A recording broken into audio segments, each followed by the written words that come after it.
Hello, good evening, students. Today in 11th class physics, we are starting a new chapter, motion in one dimension. Motion in one dimension. अब motion in one dimension start करने में main headings जो अभी हम लोग बोलेंगे kinematics. Kinematics is related to the study of motion of objects, है ना. तो study of motion of objects में first of all will be studying about motion in one dimension. तो काइनेमेटिक्स सबसे पहले तो ये पढ़ लें क्या है. Kinematics is the study of motion of the objects. कोई ऑब्जेक्ट अगर मूव कर रहा है तो उसकी मोशन को स्टडी करने वाली जो साइंस है उसको काइनेमेटिक्स बोलते हैं. Without considering the cause of motion, मतलब उसको कौन से फोर्सेस अफेक्ट कर रहे हैं उसको पढ़े बिना, उसको जाने बिना, उसका इफेक्ट जाने बिना जो स्टडी ऑफ मोशन पढ़ते हैं उसको अभी हम लोग क्या काइनेमेटिक्स बोलते हैं. फिर अब इसके बाद नेक्स्ट इसमें अभी हम लोग पढ़ते हैं दूसरी चीज. काइनेमेटिक्स के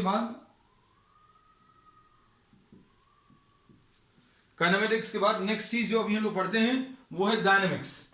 तो dynamics is the study of motion of the objects considering the forces.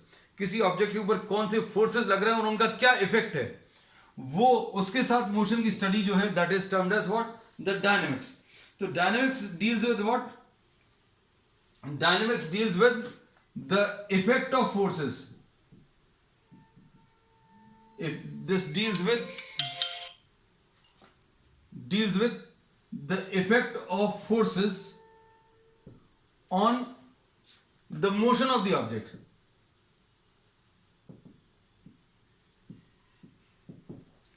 The dynamics deals with what?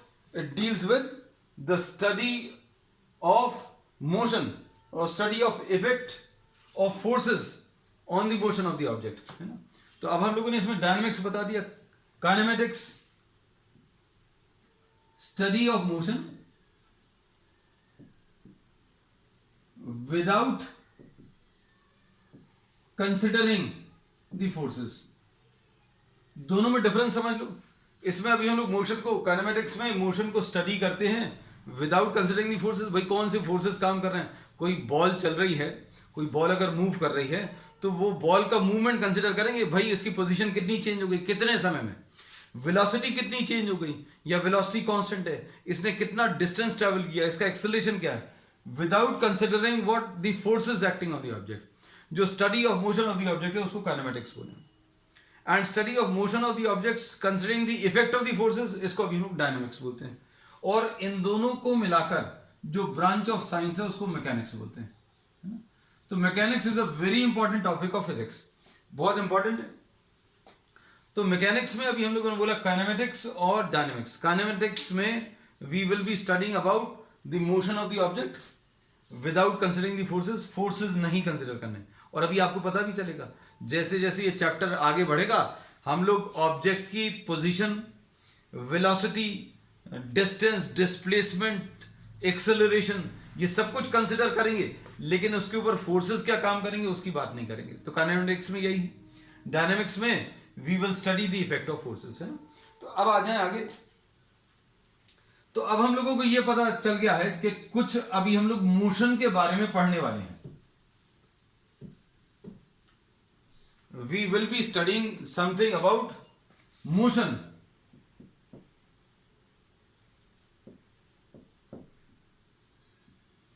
Kinematics is study of motion of the objects without considering the forces. अब भाई मोशन क्या होता है. तो motion के बारे में अभी हम लोग कहते हैं कि मोशन अगर पढ़ रहे हैं तो अभी हम लोग रेस्ट की भी बात करेंगे, है ना. तो अब बिल्कुल आज ऐसे ही सुनना, बहुत रिलैक्स होकर कि motion and rest of an object ये क्या होते हैं, इसको कैसे डिफाइन करेंगे. जैसे सपोज फॉर एग्जांपल अभी हम लोग क्लासेस अटेंड कर रहे हैं या फिर अभी हम पढ़ा रहे हैं, तो अभी हम लोग क्या बोल सकते हैं कि your position is not changing with respect to time. हम लोग ऐसा मानकर चलते हैं कि आप अपने घर पर बैठकर स्टडी कर रहे हैं, यू आर नॉट मूविंग, है ना. So motion of if the position of the object is not changing with respect to time. अगर किसी ऑब्जेक्ट की पोजीशन टाइम के रिस्पेक्ट में नहीं चेंज हो रही तो उसको रेस्ट पर बोलेंगे। तो जैसे अभी हम आपकी बात करें, आप अपने घर पर रेस्ट पर हैं ऐसा लगता है, लेकिन अगर कोई स्पेस से आपको ऑब्जर्व कर रहा है तो आपके पास भी एक मोशन है। You also are moving, I am also moving. Motion कैसा है? मोशन अभी हम आपको बता दें, हम लोगों को यह मालूम है बच्चों, प्लैनेटरी सिस्टम में सन है, सन के चारों तरफ अर्थ मूव कर रहा है। अर्थ को पूरा एक रोटेशन लेने में 365 डेज लग रहे हैं, तो हम भी अर्थ के साथ साथ मूव कर रहे हैं। If someone is observing you somewhere from the space, तो कैसा दिखेगा कि आप अर्थ के ऊपर, एक कॉन्टिनेंट है एशिया, एशिया में there is a country India, and in India you are sitting somewhere in Sagar in a building, and since the entire earth is moving, पूरा का पूरा ग्लोब मूव कर रहा है, इसलिए आप भी मूव कर रहे हो। तो अभी तक हम लोग जो बात कह रहे थे कि आप घर पर रेस्ट पर हैं, तो वो एब्सोल्युटली करेक्ट तो नहीं है। If someone is observing from the other planet then you are moving. इसमें एक मोशन तो ये हो गया। दूसरा एक और मोशन होता है। दूसरा मोशन कौन सा होता है बच्चों? The planet is moving about its own axis. ये जो अर्थ है ये अपनी एक्सिस के अबाउट भी मूव कर रहा है, मतलब ये यहां पर भी ऐसा मूव करते हुए चारों तरफ, सन की चारों तरफ चक्कर लगा रहा है। So the time taken by earth to spin about its own axis is 24 hours. तो आपके पास एक मोशन वो भी है, स्पिनिंग मोशन अपनी खुद की एक्सिस के अबाउट। तो अभी हम लोग ये कहते हैं कि ये स्पिन करते हुए आगे बढ़ रहा है। So you are having two types of motion, है ना। So if somebody is observing from some other planet then you are having two types of motion. तो ये तो बहुत बड़ा सा एग्जाम्पल दे दिया, बच्चों को लगेगा कि अरे यार अभी हम अच्छे खासे घर पर बैठे हुए हैं, we are sitting in our house and I am saying that you are in motion. So now we'll give an example which will be more appropriate to you. कौन सा? अब जैसे suppose for example you are sitting in a moving bus. आप किसी बस के अंदर बैठे हुए हैं, है ना, आपकी ये चेयर है, suppose you are sitting somewhere here, और यहां कहीं पर सामने on the shelf your luggage is lying, यहां कहीं पर, and you are sitting somewhere here. आपकी ये पोजीशन है।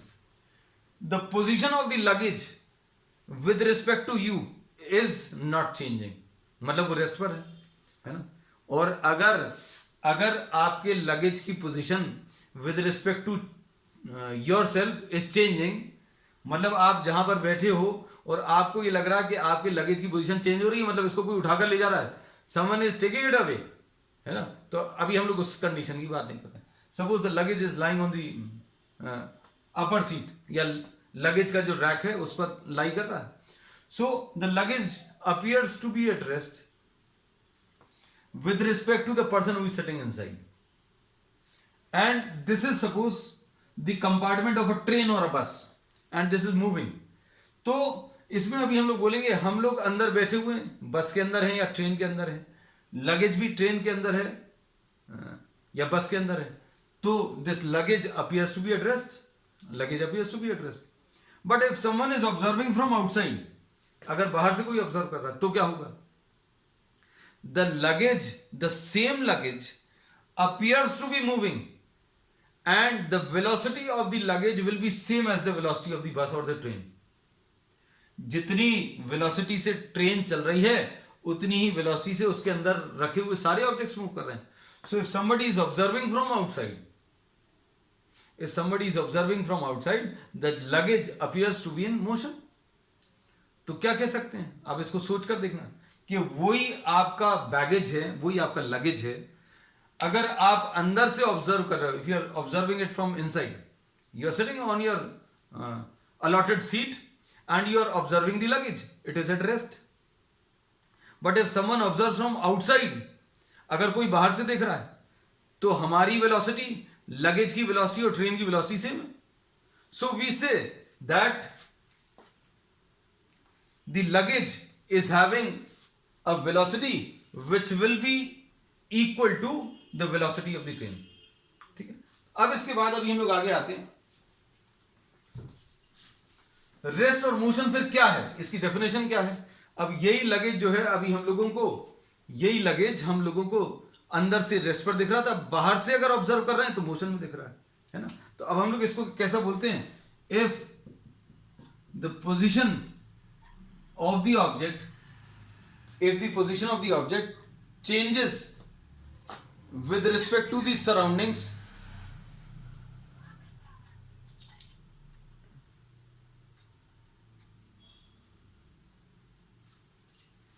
if the position of the object, if the position of the object changes with respect to the surroundings,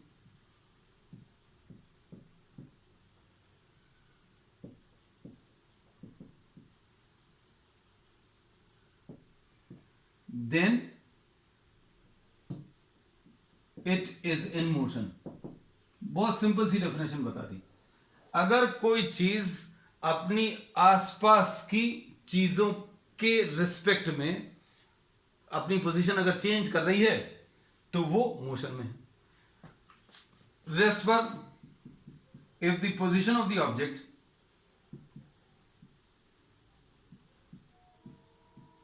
does not change with respect to the surroundings, then it is at rest. अब इसमें आपके example पर आ जाएं। आप जहां पर बैठे हैं आप रेस्ट पर हैं, क्यों? क्योंकि आपकी आसपास की चीजों के with respect to your surroundings your position is not changing. Your position of the TV, it is not changing with respect to the surroundings, so it is at rest. So if the position of an object does not change with respect to, तो with respect to अभी हम लोग WRT लिख देते हैं, बहुत जगह use होगा। with respect to the surroundings, then it is said to be at rest. तो रेस्ट और मोशन की डेफिनेशन पता चल गई है ना? तो अभी हम लोगों ने क्या क्या चीजें ली हैं बच्चों? 4 चीजें ली हैं बस। हम लोगों ने 4 चीजें क्या ली हैं? Kinematics, study of motion without considering the forces, फिर उसका डायनेमिक्स लिया है, study of motion considering the effect of the forces, mechanics, the combination of the two is termed as mechanics. Rest क्या है? If the position of the object does not change with respect to the surroundings तो rest है। If the position of the object changes with respect to the surrounding then it is in motion. ठीक, चलें। अब इसके बाद next,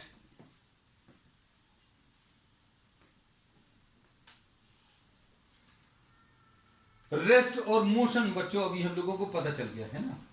तो अब हम लोगों को ये पता चला इतने सारे डिस्कशन से कि आपको किसी भी ऑब्जेक्ट की स्टेट बतानी है कि वो रेस्ट पर है कि मोशन पे है, तो आपको एक पॉइंट ऑफ रेफरेंस चाहिए पड़ेगा, मतलब जहां से अभी आप उसको ऑब्जर्व कर रहे हैं। जैसे एग्जांपल के लिए अभी हम लोगों ने बोला था, बस के अंदर अगर ऑब्जर्वर है, सपोज दिस इज अ बस एंड दिस इज मूविंग, ये बस मूव कर रही है and this is having a velocity of suppose 10 metres per second, है ना?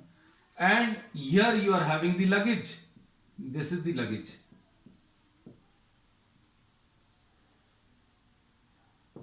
तो अभी हम लोगों ने इसमें यह बताया था बच्चों क्या कि the position of the object or the position of the luggage is observed from somewhere inside and the same object or the same luggage is observed from somewhere outside. दोनों के लिए अभी हम लोग बोलेंगे जो ऑब्जर्वेशंस आएंगे वो अलग अलग आएंगे, है ना? तो अब हम लोग यही बोलते हैं कि अगर आपको किसी भी ऑब्जेक्ट का रेस्ट का state, if you have to study the state of rest और if you have to study the state of motion, then some observer is required, पहली चीज। और ऑब्जर्वर से अटैच्ड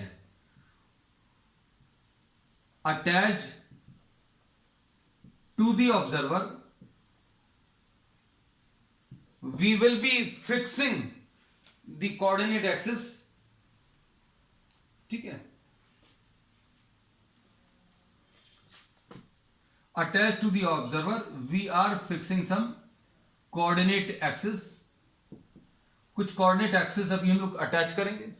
कोऑर्डिनेट एक्सिस कौन सी रहती है? एक्स वाई और जेड एक्सिस, है ना. और इन कोऑर्डिनेट एक्सिस के रिस्पेक्ट में, कोऑर्डिनेट एक्सिस की जरूरत क्यों पड़ती है बच्चों? आप देखो, जैसे सपोज फॉर एग्जांपल आप यहां कहीं पर बैठे, दिस इज द ऑब्जर्वर, है ना, और किसी ऑब्जेक्ट की पोजीशन यहां कहीं पर है. अब ये पोजीशन कैसे बताएंगे? तो पोजीशन बताने के लिए बच्चों हमें ये एक्स वाली वैल्यू बतानी पड़ेगी और वाई वाली वैल्यू बतानी पड़ेगी, है ना. तो अभी हम लोग ये कहते हैं किसी ऑब्जर्वर के रिस्पेक्ट में या किसी ओरिजिन के रिस्पेक्ट में हमें इसकी पोजीशन बतानी पड़ती है. तो अभी मोस्टली अभी हम लोग क्या करते हैं, ऑब्जर्वर जहां पर है उस पॉइंट को ओरिजिन ले लेते हैं. जहां पर भी ऑब्जर्वर है, जैसे इस ऑब्जर्वर की बात करेंगे तो इसको ओरिजिन ले लिया. अब इसके रिस्पेक्ट में लगेज को ऑब्जर्व करेंगे, और अगर ऑब्जर्व करना तो ऑब्जर्व करने के लिए आपको एक्स एक्सिस और वाई एक्सिस लेनी पड़ेगी, जेड एक्सिस भी लेनी पड़ेगी, हो सकता है, क्योंकि 3 डायमेंशनल मोशन भी हो सकता है. मतलब हो सकता है कि इसमें अगर ये ऑब्जेक्ट यहां से चलकर यहां पर आ जाए तो क्या चीज चेंज हो जाएगी बच्चों? एक्स भी चेंज हो जाएगा, वाई भी चेंज हो जाएगा. लेकिन अगर ये ऑब्जेक्ट यहां से चलकर यहां आया फिर यहां पर आ गया तो एक्स भी चेंज हो गया, वाई भी चेंज हो गया और जेड भी चेंज हो गया. तो अब हम लोगों ने क्या बोला कि जहां कहीं पर भी ऑब्जर्वर है उस पॉइंट को अभी आपने ओरिजिन ले लिया, और उस ओरिजिन से अटैच कर दी आपने क्या? एक्स और वाई एक्सिस और जेड एक्सिस. और इस अरेंजमेंट को अभी हम लोग फ्रेम ऑफ रेफरेंस बोलते हैं. क्या बोलते हैं बच्चों? फ्रेम ऑफ रेफरेंस, है ना. तो अब फ्रेम ऑफ रेफरेंस मालूम होना चाहिए. अब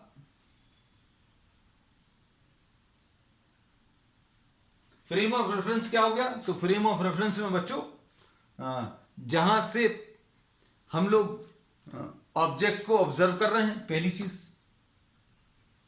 उस पॉइंट को ओरिजिन ले लो और उधर से कोऑर्डिनेट एक्सिस ले लो, और फिर टाइम का भी मेजरमेंट लेना पड़ेगा. तो फ्रेम ऑफ रेफरेंस के रिस्पेक्ट में हम लोग क्या मेजर करते हैं बच्चों? एक्स, वाई और जेड और टी. मतलब टाइम भी तो लेना पड़ेगा. जैसे अभी हमने बोला भाई रेस्ट पर है तो हमेशा थोड़ी ये लगेज रेस्ट पर रहेगा. हो सकता है कुछ समय बाद इसका रिक्वायर्ड डेस्टिनेशन आ जाए तो लगेज जो है अपनी जगह से उठकर, अपनी जगह से खुद तो नहीं उठेगा, the person who is possessing this luggage may lift the luggage and move outside, है ना. तो कितने टाइम बाद होगा वो टाइम भी बताना जरूरी है. तो अभी हम लोग कहते हैं किसी भी ऑब्जेक्ट का मोशन अगर स्टडी करना है तो हमें किस किस चीज की जरूरत पड़ेगी? एक तो पॉइंट ऑफ ऑब्जर्वेशन की जरूरत पड़ेगी, और पॉइंट ऑफ ऑब्जर्वेशन से अटैच्ड कोऑर्डिनेट एक्सिस, और उस कोऑर्डिनेट एक्सिस में एक्स, वाई और जेड कोऑर्डिनेट होंगे और टाइम होगा, है ना. तो अब हम लोगों ने कुछ कुछ चीजें जो पढ़ ली हैं बच्चों तो वो बता दें. हमारी आदत है, अभी हम कोशिश ये करेंगे कि आपको पहले लेक्चर में ये सारी चीजें जो आगे आने वाली हैं वो एकदम परफेक्टली क्लियर रहें, है. तो अभी हम लोगों ने क्या क्या चीज पढ़ ली है बच्चों? काइनेमेटिक्स पढ़ लिया, फिर उसके बाद डायनेमिक्स पढ़ लिया, फिर उसके बाद रेस्ट पढ़ लिया और मोशन पढ़ लिया, और उसके बाद फ्रेम ऑफ रेफरेंस पढ़ लिया. ठीक है. तो काइनेमेटिक्स क्या है? Study of motion of object, study of motion of object without considering the forces. Dynamics क्या है? Study of motion of the objects considering the effect of the forces. Rest and motion ये relative terms हैं. Relative terms मतलब कोई भी object rest पर है कि मोशन पर है, दोनों चीजें पॉसिबल है ना. इसका एग्जांपल अभी हमने आपको लेकर बताया था, है ना. लगेज का भी एक एग्जांपल लिया था और एक आपका खुद का एक एग्जांपल लिया था. रिलेटिव टर्म्स है मतलब क्या है? इट ऑल डिपेंड्स आप उसको कहां से ऑब्जर्व कर रहे हो. पॉइंट ऑफ ऑब्जर्वेशन के ऊपर डिपेंड करेगा. अगर आप बस के अंदर बैठकर लगेज को ऑब्जर्व कर रहे हो तो रेस्ट पर रहेगा. अगर कोई और उस लगेज को ग्राउंड से ऑब्जर्व करेगा तो वो मोशन में दिखेगा, और उसकी वेलोसिटी उतनी ही होगी जितनी बस की वेलोसिटी है. तो हमने एक सिंपल सी डेफिनेशन बताई कि if the position of the object is changing with respect to time with reference to its surroundings, then we say that it is in motion. If the position of the object does not change with respect to time, with respect to its surroundings, then we say that the object is at rest. अब frame of reference क्या है बच्चों? frame of reference अभी हम लोग बोलते हैं, it is the point of observation to which we are attaching the coordinate axis x, y and z axis, है ना, और उसके रिस्पेक्ट में अभी हम लोग x, y, z और t के मेजरमेंट्स करेंगे, है ना। अब इसके बेसिस पर बच्चों अभी हम लोग कुछ डेफिनेशंस लेंगे। कौन सा? वन डायमेंशनल मोशन,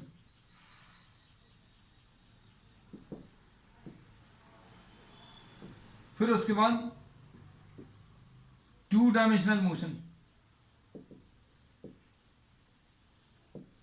और थ्री डायमेंशनल मोशन। सारी चीजें एकदम परफेक्टली क्लियर रहेंगी आपको। वन डायमेंशनल मोशन हम इनको तीनों को एक सिंपल से एग्जांपल से बता दे रहे हैं, है ना, आपको सारी चीजें एकदम क्लियर हो जाएंगी। Motion of a insect on a wire, one dimensional motion, है ना। To dimensional motion, motion of a insect on this board, to dimensional motion. And three dimensional motion, motion of the insect which was sitting on the board and starts flying, और simple बोल दें motion of any flying insect can be considered as three dimensional, है ना। तो ये तो example से बताया। अब इसकी डेफिनेशन का मतलब, डेफिनेशन कैसे बताएंगे? ये तो अभी हमने बताया, motion of an object on a wire which is stretched between two poles, दो पोल्स के बीच में अगर कोई वायर फिक्स है तो उसके ऊपर किसी इंसेक्ट का जो मोशन है उसको अभी हम लोग वन डायमेंशनल मोशन बोलेंगे। वन डायमेंशनल मोशन हो गया। अब इसमें अभी हम लोग ये कहते हैं कि मोशन इन वन डायमेंशन, इसमें मोशन को अभी आप डिस्क्राइब कर सकते हो इन terms of x and T. सिर्फ आपको एक चीज बतानी पड़ेगी, मतलब एक ही डिस्टेंस बताना पड़ेगा। And this is always possible on a straight line. ये वाला जो मोशन है, motion in one dimension, this is possible on a straight line. वो स्ट्रेट लाइन कैसी हो सकती है? हॉरिजॉन्टल हो सकती है, दिस में भी वर्टिकल, दिस में भी इंक्लाइंड, लेकिन स्ट्रेट लाइन पर जो भी मोशन होगा उसको अभी हम लोग वन डायमेंशनल मोशन बोलेंगे। जैसे suppose for example, if I am fixing a wire from this point towards this point, है ना, और इसके ऊपर अगर एक इंसेक्ट चल रहा है तो हमें इंसेक्ट का पोजीशन अगर आपको बताना है तो इसको ओरिजिन ले लो। तो किसी समय पर t इज इक्वल टू 0 पर सपोज x की वैल्यू 10 सेंटीमीटर है, मतलब बोर्ड से ये 10 सेंटीमीटर दूर है, ठीक है, स्टार्टिंग पे। टाइम भी अब आ गया है, देखो t is equal to 1 second पर x की वैल्यू 8 हो गई, मतलब क्या हुआ? It has started moving towards the board. अब ये 10 सेंटीमीटर दूर था, अब 8 सेंटीमीटर दूर हो गया। अब t इज इक्वल टू 3 पर सपोज x की वैल्यू 12 आ गई, इसका मतलब क्या है? अब ये यहां से इधर तक आ गया। t इज इक्वल टू 4 पर x की वैल्यू सपोज 18 आ गया, तो ये और आगे चला गया, x की वैल्यू 18 आ गई यहां से, है ना। तो ये चीजें समझ में आनी चाहिए कि only one dimension is required, only one coordinate is required to describe the motion. आपको सिर्फ x बताना पड़ेगा और टाइम बताना पड़ेगा। तो अब हम लोग इसको कैसा बोलेंगे? One dimensional motion. Motion which can be described only in terms of x and T, उसको अभी हम लोग वन डायमेंशनल मोशन बोलेंगे। And this is always possible on a straight line. Simple. अब तो क्लियर हो गया, हमने एग्जाम्पल भी दे दिया, है ना। इसका टू डायमेंशनल मोशन का अभी हमने आपको एग्जाम्पल पर दिया, लेकिन आपको फिजिक्स के टर्म्स में, साइंस की लैंग्वेज में उसको डिफाइन करना आना चाहिए। भाई टू डायमेंशनल मोशन क्या है? तो अभी हम लोग कहते हैं अगर कोई इंसेक्ट इसके ऊपर चल रहा है, कोई भी इंसेक्ट अगर इसके ऊपर चल रहा है तो उसकी पोजीशन हम लोग सपोज इसको ओरिजिन ले लिया, इसको एक्स एक्सिस और इसको वाई एक्सिस। जेड एक्सिस की जरूरत पड़ेगी क्या? टू डायमेंशनल मोशन में तो नहीं पड़ेगी। क्यों? क्योंकि ये इंसेक्ट इसी के ऊपर चलने वाला है। Suppose you are considering the example of a lizard, lizard यानी छिपकली। If the lizard is moving on this, अगर कोई लिजर्ड इसके ऊपर मूव कर रही है तो लिजर्ड का जो मोशन है वो ऐसा नहीं हो सकता। This can move on this, इसके ऊपर तो चल सकती है लेकिन इसके बाहर नहीं आ सकती। क्योंकि फ्लाई नहीं कर सकती, है ना। तो किसी टाइम पर मान लीजिए पोजीशन ये है, थोड़े समय बाद यहां पर है, थोड़ी और समय बाद यहां पर है, तो आपको क्या क्या चीज की जरूरत पड़ेगी बच्चों? एक तो एक्स वाला डिस्टेंस, फिर वाई वाला। इधर पर अगर आ गया तो ये एक्स वाला और ये वाई वाला, अगर इधर पर अगर आ गया इंसेक्ट तो ये एक्स और ये वाई। तो टू डायमेंशनल मोशन क्या है? टू डायमेंशनल मोशन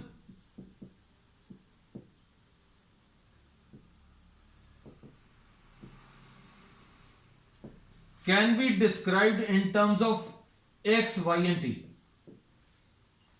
मतलब आपको इसमें क्या क्या बताना पड़ेगा? एक्स की वैल्यू बतानी पड़ेगी, वाई की वैल्यू बतानी पड़ेगी, और time with respect to time. मतलब टाइम के साथ साथ टी इज इक्वल टू 0 पर, मान लो यहां पर था, t is equal to 1 second पर यहां पर आ गया, t is equal to 2 seconds पर यहां पर आ गया। तो आपको टाइम तो रहेगा ही, टाइम के बिना अभी आप किसी भी मोशन को डिस्क्राइब नहीं कर सकते। टाइम रहेगा और कुछ डिस्टेंसेस रहेंगे, है ना। तो डिस्टेंसेस किसके रिस्पेक्ट में मेजर करते हैं? उसी को फ्रेम ऑफ रेफरेंस बोला अभी हम लोग। तो अब टू डायमेंशनल मोशन को डिस्क्राइब करने के लिए आपको दो वेरिएबल्स की जरूरत पड़ेगी, x y and the time, x y and T.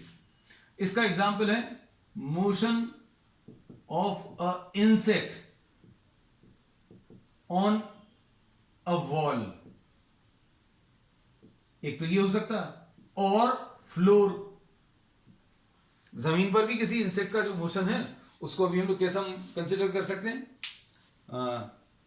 To dimensional motion consider कर सकते हैं। अब इसके बाद अगली चीज क्या है? Three dimensional motion. तो थ्री डायमेंशनल मोशन क्या है बच्चों? Three dimensional motion which can be described in terms of x, y, z and t. Three dimensional motion अभी हम लोग उसको बोलेंगे, किसको? Which can be described completely in terms of what? The x coordinate, y coordinate, z coordinate with respect to time, है ना। तो अब हम लोग इसमें ये बोलते हैं थ्री वेरिएबल्स एंड टाइम। यहां पर two variables x and y and time. यहां पर क्या है? One variable and time. अब इसमें देखो, इसका एग्जांपल क्या है थ्री डायमेंशनल मोशन का?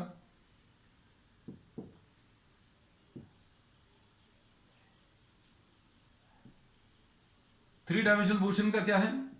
Motion of a flying bird.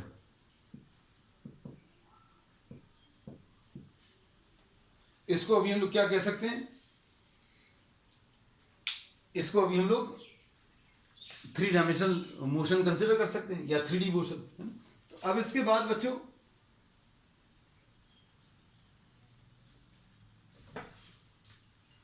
हम लोगों ने क्या क्या चीजें ले ली? अब देखो, काइनेमेटिक्स की डेफिनेशन ले ली, study of motion of the object without considering the forces, study of motion of the object considering the effect of the forces, dynamics, rest and motion. ये तो रिलेटिव टर्म्स है, एब्सोल्यूट टर्म्स नहीं है, है ना। कोई भी ऑब्जेक्ट जो है वो रेस्ट पर भी हो सकता है, मोशन पे भी। इसके एग्जांपल्स अभी हमने दिए। If the position of the object does not change with respect to time, with respect to its surrounding, then it is said to be at rest, otherwise it is said to be in motion. और frame of reference बच्चों, frame of reference अभी हम लोगों ने कहा है it is the set of coordinate axis which is attached to the observer. It is the set of coordinate axis which is attached to the observer. इसको अभी हम लोग frame of reference बोलते हैं।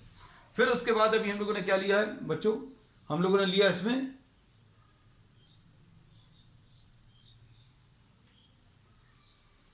One dimensional, two dimensional and three dimensional motion. तो one dimensional motion क्या है? Motion of object on a straight line, and it can be described in terms of what? It can be described in terms of x and T. सिर्फ एक variable की जरूरत पड़ेगी and time. फिर उसके बाद two dimensional motion. Two dimensional motion के लिए आपको two variables in time. Three dimensional motion में आपको थ्री डायमेंशंस और three coordinates are required and time is also required. और तीनों के एग्जांपल्स अभी हमने आपको बता दिए। तीनों के एग्जांपल्स कौन कौन से हैं बच्चों? ये motion of an object on a straight line, this is motion of an object on a plane and this is motion of an object in space, है ना। इसको अभी हम लोग 3 डायमेंशन। फिर उसके बाद अभी हम लोग इसमें लेते हैं पॉइंट ऑब्जेक्ट। बच्चों ये सबसे ज्यादा इंपॉर्टेंट है ना, कि अभी हम लोग जितना भी मैकेनिक्स में पढ़ने वाले हैं, वी विल बी काइनेमेटिक्स में जो कुछ भी अभी हम लोग पढ़ेंगे, we will be studying everything with respect to what, point object, है ना।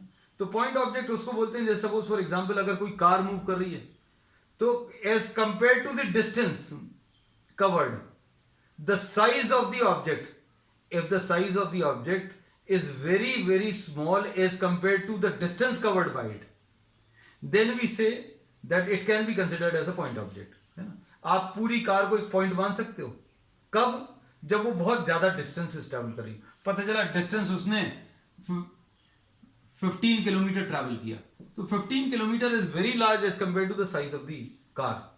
तो पॉइंट ऑब्जेक्ट जो है वैसे कभी कहीं एग्जिस्ट नहीं करता, पॉइंट जैसा कुछ नहीं होता, क्योंकि पॉइंट मतलब उसका कोई डायमेंशन नहीं होंगे, मतलब कोई साइज नहीं होगा, ना लेंथ होगी, ना ब्रेड्थ होगी, ना मास, ना हाइट होगा।